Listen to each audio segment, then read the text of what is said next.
Assalamualaikum warahmatullahi wabarakatuh.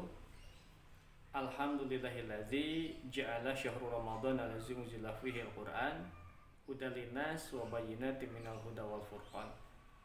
Pemirsa yang dirahmati Allah Subhanahu wa taala, menyambung bahasan kita hari kemarin masih membahas 8 golongan yang dicintai oleh Allah Subhanahu wa taala, di mana sudah kita bahas 5 golongan sebelumnya: al-muhsinun, at-tawwabun, al-mutahharun, al-muttaqun. Kemudian yang kelima adalah al-mutawakkilun. Sekarang insya Allah akan dibahas yang keenam, yaitu al-muqsitun. Di dalam Al-Maidah ayat 42 Allah Subhanahu wa taala berfirman, fa in hakamta fahkum bainahum bil qist innallaha yuhibbul muqsitin. Dan apabila kamu menetapkan perkara mereka, maka putuskanlah dengan adil. Sesungguhnya Allah sangat mencintai orang-orang yang berbuat adil. Al-muqsitun artinya adalah orang-orang yang berbuat adil. Apa itu adil? Pengertian dari adil dapat dijelaskan seperti berikut, bahwa adil itu adalah keadaan seimbang atau sama.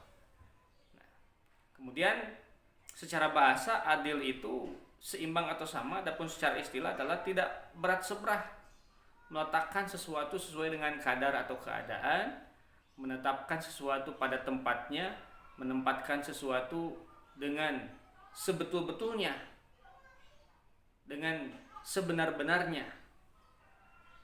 Menurut Imam Al-Ghazali, adil adalah keseimbangan antara sesuatu yang lebih maupun yang kurang. Menurut Ibnu Miskawi, adil adalah memberikan sesuatu yang semestinya kepada yang berhak terhadap sesuatu itu, termasuk putusan atau hukuman. Memberikan hukumannya kepada yang semestinya, menerima hukuman, tentu dengan kadar kesalahannya. Inilah sebabnya mengapa al-muqsitun, orang-orang yang adil dicintai oleh Allah, dalam sebuah hadis dinyatakan bahwa di antara beberapa golongan yang doanya diijabah adalah al-imamun adil, imam atau pemimpin yang adil.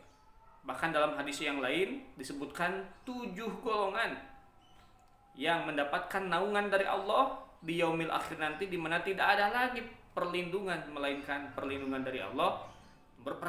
Urutan pertama adalah al-imamul adil, imam atau pemimpin yang adil, yang memberikan kesejahteraan kepada umatnya, yang menetapkan hukuman dengan seadil-adilnya, dengan sebaik-baiknya, tanpa melihat sisi kedekatan atau subjektivitas. Seringkali rasa keadilan ini menjadi tercabik-cabik karena banyak faktor. Misalnya seseorang yang berbuat kesalahan tetapi dia itu dekat, masih kalangan keluarga kita, maka hukumannya diberikan ringan. Atau malah membela orang yang salah karena dia itu keluarga kita. Sebaliknya, karena kebencian kita menutup mata kita dari berbuat adil.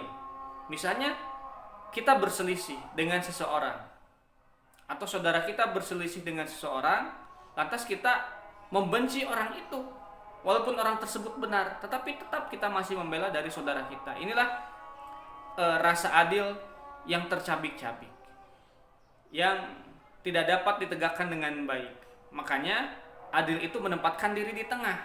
Kalau duduk itu, mengapa harus di tengah? Karena dapat melihat semua lapisan, semua jangkauan, semua dapat kita lihat. Kalau kita berada paling kanan, ketika menoleh ke kiri, maka kita menganggap yang di sebelah kiri kita adalah kiri semua. Dan ketika duduk di sebelah paling kiri, ketika kita menoleh ke kanan, maka yang ada di kanan kita kanan semua, pandangannya, pemikirannya, atau apapun itu. Tapi kalau kita duduk di tengah, maka kita akan menjangkau semuanya dengan baik. Adalah Rasul yang pernah menyatakan, andai kata Fatimah mencuri, maka aku sendiri yang akan memotong tangannya. Demikian bahasan tentang adil yang sangat luar biasa di hadapan Allah, di mana sekali lagi orang-orang yang adil adalah sangat dicintai oleh Allah Subhanahu wa taala. Nasrun minallah fatum qarib wa basyiril mu'minin. Assalamualaikum warahmatullahi wabarakatuh.